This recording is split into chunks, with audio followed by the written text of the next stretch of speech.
everyone, welcome to Learning Impact. In today's lecture, we will discuss difference between primary and secondary socialization. So let's start. Okay, what is the difference between primary and secondary socialization? First, we have to look into definition. Primary socialization refers to a process where child becomes socialized through family in the early childhood. Primary socialization is a process where a child learns the basic level of understanding of the world, which is the basic level of skills through family, because family is considered the primary agent of socialization, and it is a socialization which occur in the early childhood. For example, when a new baby is born, he learn about the basic level learning, which is like how to act as a male and female, how to eat, how to talk, and he also learn about hygiene. It is all the examples of the primary socialization which he learned in the childhood in the family. While in case of the secondary socialization, it refers to a process that begins in the later years through other agencies than family. Secondary socialization is the learning which an individual get in other through other agencies, through other institutions. For example, a student learn in a school environment that how to follow schedules, how to interact with peers, and how to respect authority figures like teacher. Also, a child learn about the work. An individual learn about the workplace norms.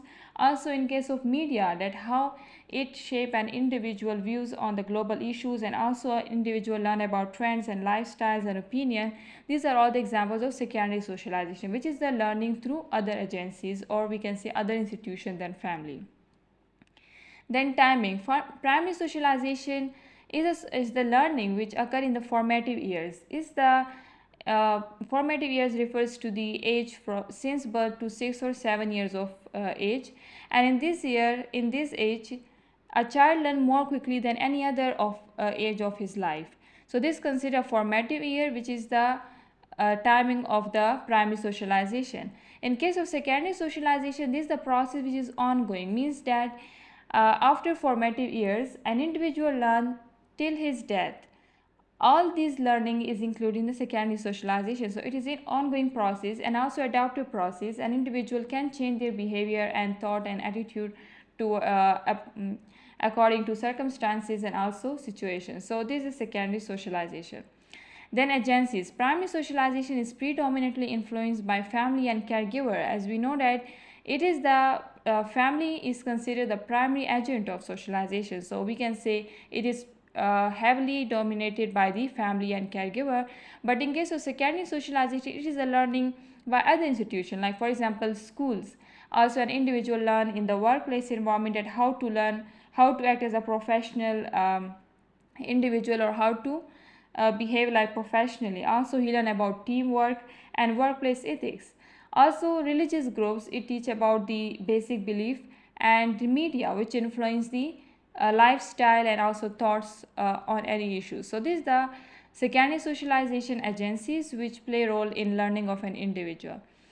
Then influence. Primary socialization influence is considered more basic, as it provides a basic foundation to an individual learning. It provides basic skills, as we discussed that, for example, an individual learn about the mother language in his family. So this is the primary socialization and the basic skill, the language he learned.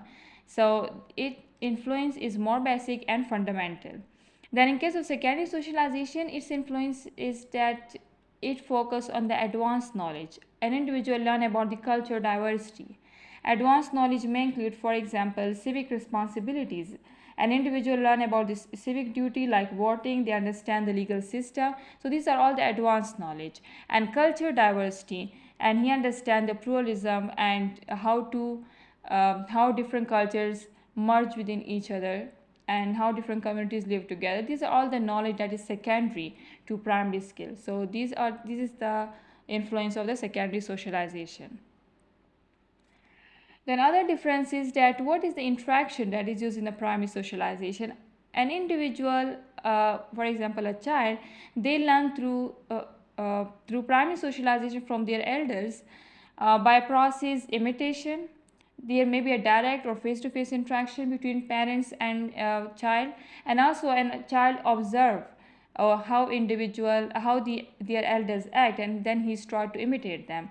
And also when elders, they play with their child, so they also learn a lot from their elders. So this is the type of interaction through which a child learn about the basic skills. While in case of the secondary socialization, the interaction is more diverse. It may be in a formal setting, as we discussed here, for example, in case of the school environment. Also, it may have any education institution. Also, technology, that how technology influence, for example, social media. So there is an online interaction also. So this is the secondary socialization type of interaction, which is including secondary socialization. Then scope. Primary socialization scope is more limited, as it focus on core beliefs and also emotional development. So we can say that it is more fundamental. In case of secondary socialization, it is focused on specialized knowledge and societal norms. Then foundation. Primary socialization lays the groundwork for worldview.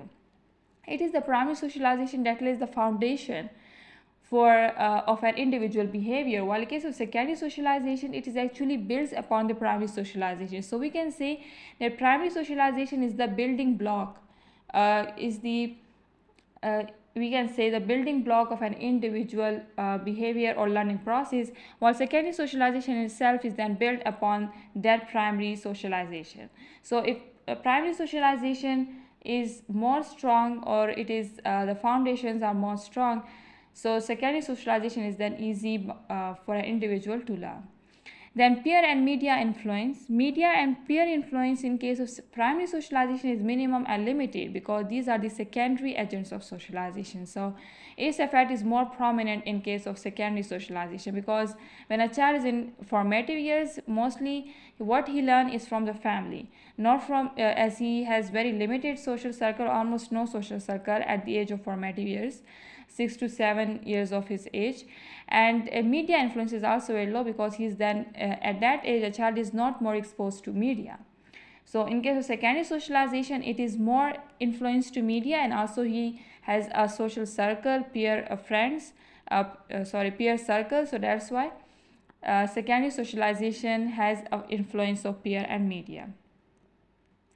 Then we can take example of primary socialization, like for example, an individual learn about the family values like honesty, integrity. Also he learn about language, is the native language, and also he learn about his own culture, which give him a kind of cultural identity, and also he understand his tradition, like how to celebrate cultural religious holidays, and also he gain understanding of the cultural heritage. In case of the social roles, he learned how to act as a male and female. He learned how to eat, he learned how to talk, and also he learned about the hygiene and cognitive skills. In case of the secondary socialization, is a school environment which make an individual to learn how to follow schedule, how to interact with peer, and how to respect authority figures like teacher. Workplace norms also make an individual to learn professional behavior. They also learn about competition, teamwork, and also workplace ethics. In case of the media, it influences an individual. They learn about trends, opinions, lifestyles, and also it shape their views on global issues. In case of civic responsibilities, the individual learn about civic rights, civic duties, which is voting, and they understand the legal system, and also the online communities, that individual may become a part of the online community, which also add to his personal identity. So in this way he can expand his identity. So these are the examples of primary and secondary socialization and the differences. Thank you so much for watching. This was the end of our lecture. Leave your questions in the comment section below, and like, share, and subscribe our channel for latest lectures. Thank you.